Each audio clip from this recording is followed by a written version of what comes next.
right, we have another episode. This time we're going to go from number 20 down to number 11, so we're getting pretty close to the end. You can probably guess by some of the pictures on this shirt what one falls within this bracket. This time we have a lot of classics, some of the newer ones which are actually quite good as well, but this is some of the favorites for the family based because of songs, because of how much we like to rewatch it.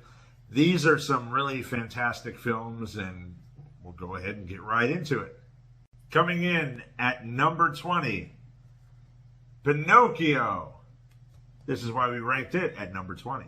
What sets Pinocchio apart is its timelessness. You have the Jiminy Cricket, which is one of the greatest characters. You have the main song, When You Wish Upon a Star, and I've Got No Strings. You have Geppetto and just, longing for a real boy, the Blue Fairy granting his wish, and then Pinocchio struggling with, what's the difference in being a good boy and a bad boy?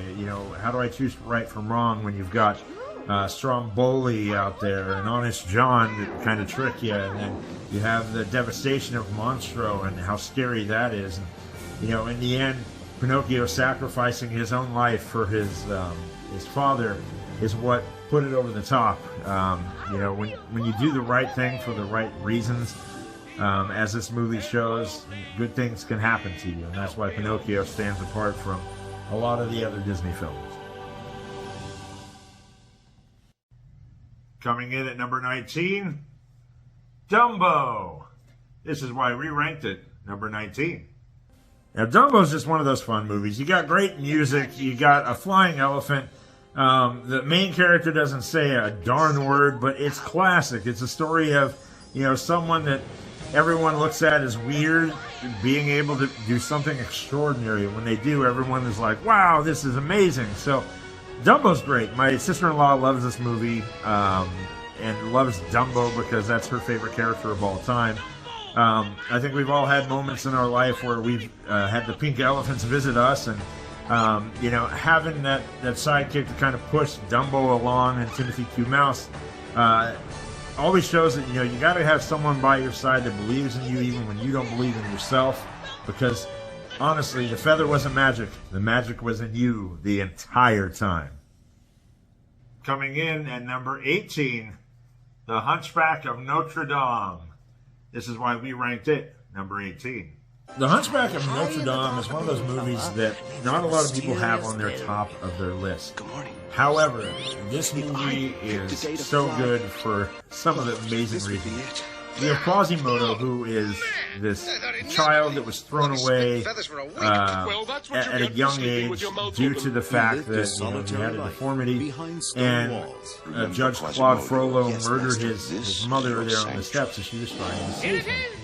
And just having that darkness, that level of villainy with Judge Claude Frollo, where he believes he's higher and holier than everyone else, when secretly he has a passion for Esmeralda, and it's that burning desire versus should I, shouldn't I, which kind of drives his entire being to be evil and wicked, and he pours that out upon Quasimodo, who, for all intents and purposes, should just, be super depressed and just, woe is me.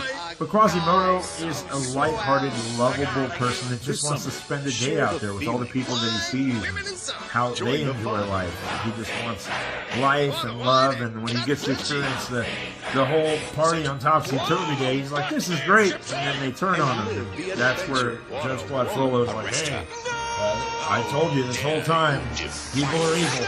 But I think it's just got great music. It's got a great story. You had the first hero in Phoebus that actually had facial hair for Disney. You've got fights, you've got fire, you've got just a lot of great things. I like Clofel, which is the jester guy.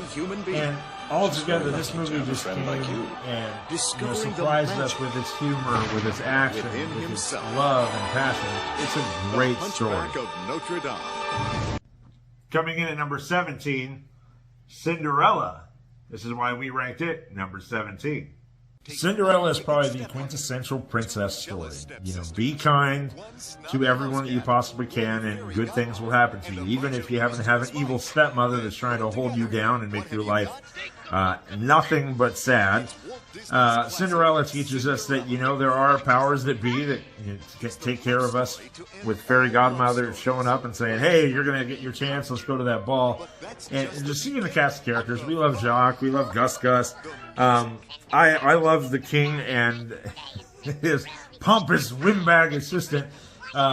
They are a lot of fun, but tried and true, seeing Cinderella, this wonderful, kind woman, do everything in her power to help everyone else, finally getting her chance and finding true love. And then everything goes downhill quick.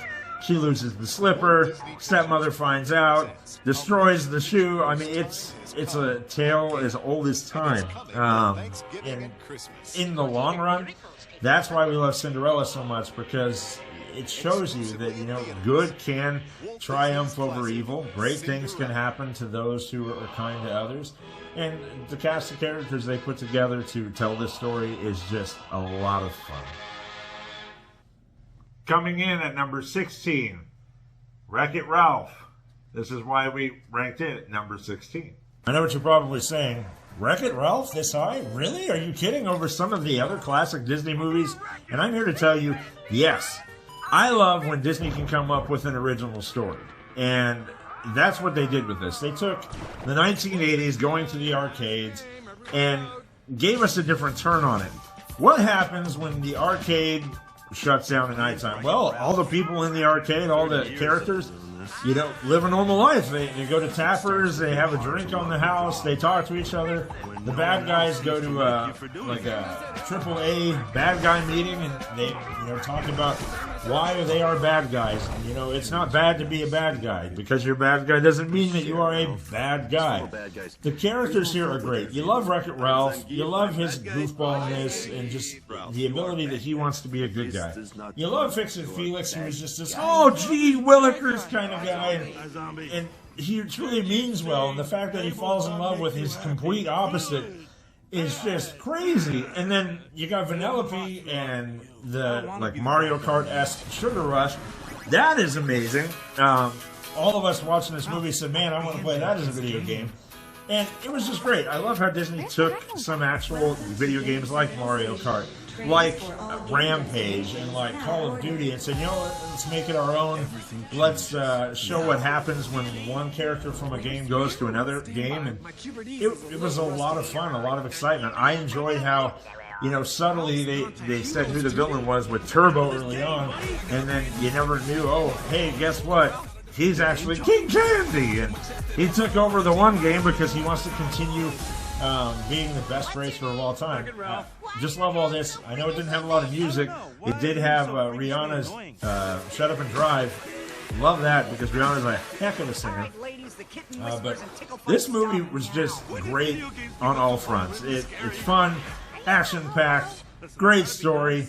Love how Ralph becomes a good guy in the end, but he still is being a bad guy because he's won over the friendship of his friend. And this movie's definitely a must-see. Coming in at number 15, you guessed it, Alice in Wonderland. This is why we ranked it number 15. Now, Alice in Wonderland is one of those great films that when you were a kid, it was just magical, and seeing all the different lands and singing the songs, and you're like, wow, this is a great movie. You know, with Alice not actually being a princess, it kind of marked a different time in Disney where, hey, you know, your princess movies really didn't have princesses. It could be just an average little girl. Going back and watching this as an adult is a completely different thing. For any of you that haven't seen it in a while, take some time. Go back and watch it. It is just freaky kind of crazy, and yet it's still fun. The Walrus and the Carpenter had fun stories. The Mad Hatter and the March Hare and them, they're crazy. Cheshire Cat's awesome. And the Queen of Hearts is truly vindictive and evil, and just, you know, I felt bad for the king because, you know, only one person in the kingdom seemed to like him. You always go, and the king. Just one person saying that they like the king. But this movie is a great story. It had a lot of good music in it. It's based on an actual novel by Lewis Carroll, I believe. And it just, Walt Disney did it right. I also love the later version that Tim Burton did with the live action. That was a lot of fun too. But Alice in Wonderland is just that great story of, you know, make believe and, you know, what your imagination can get you into, and the action and adventure that comes with it, and Alice wondering if she's ever going to get back. The cards were immensely scary as a child, going, wow, you know, what if these cards could come to life and they were all these marching soldiers? The characters were the best part of this thing. I love the White Rabbit. I love the Caterpillar. Tweedledee and Tweedledum were great. And this movie is just definitely one that you're going to want to watch. Coming in at number 14, a fairly newer one, Zootopia. This is why we ranked it number 14.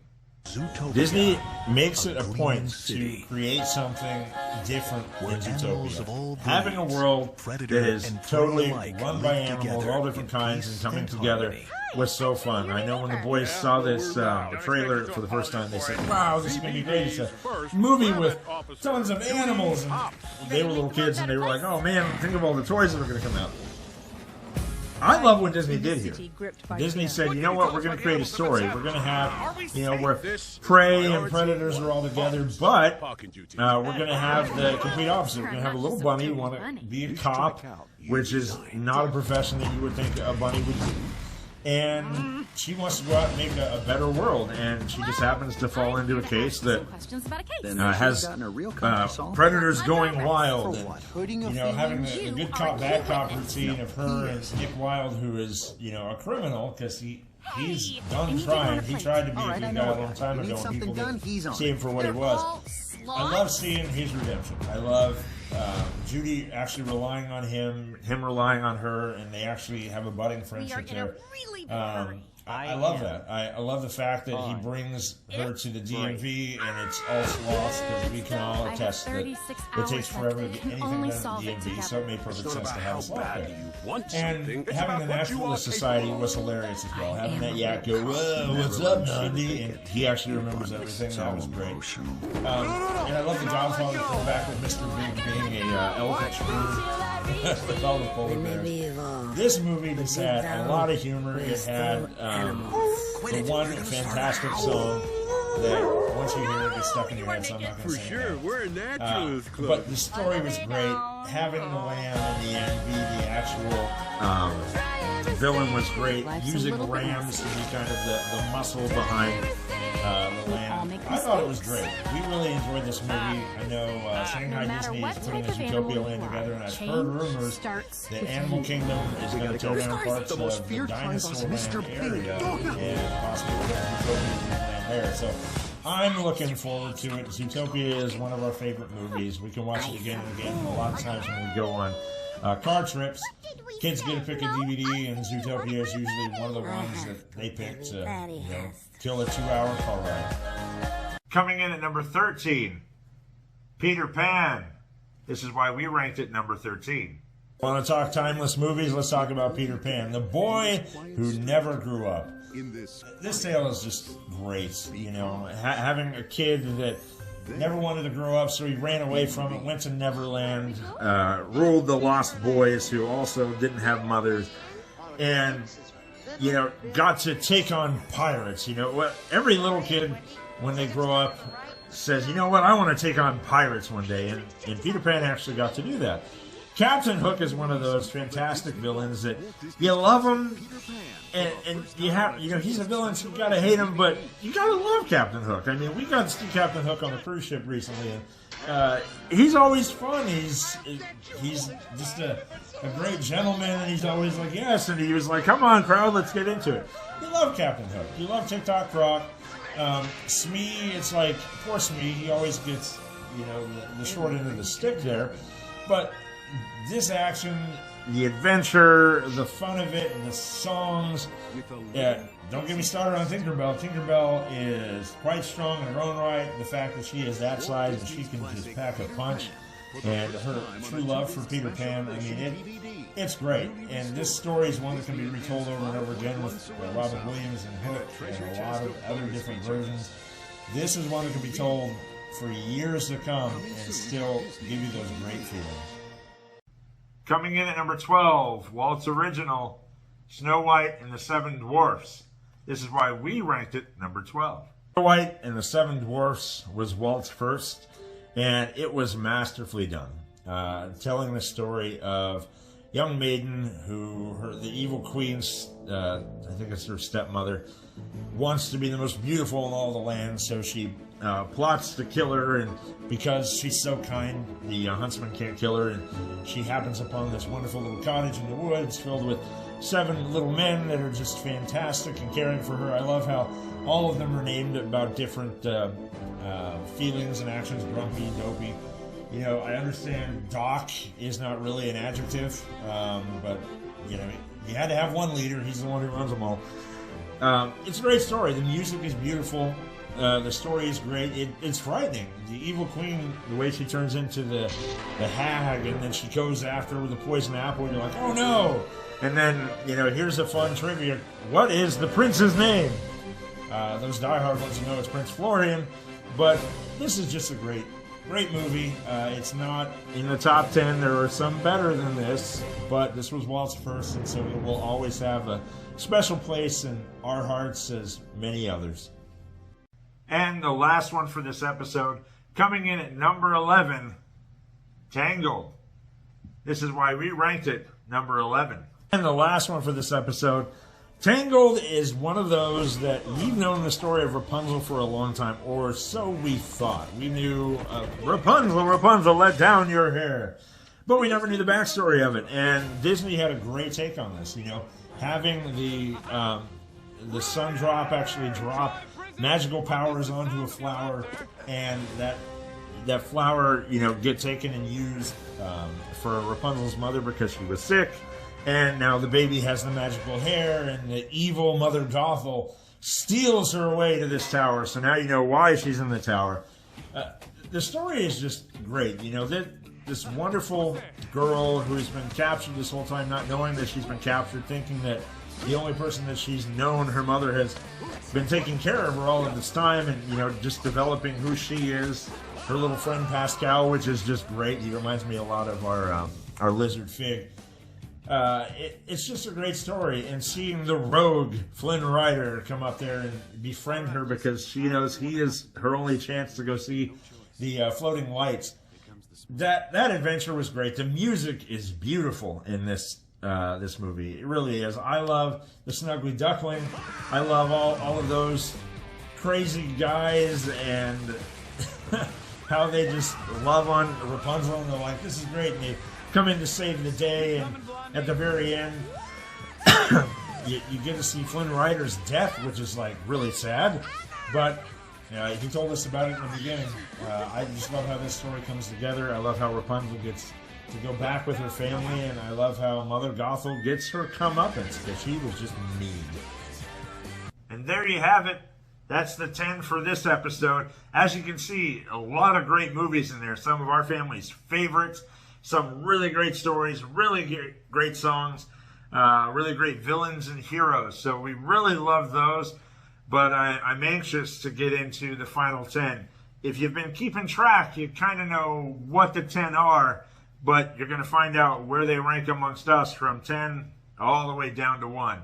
So until that video, see you next time.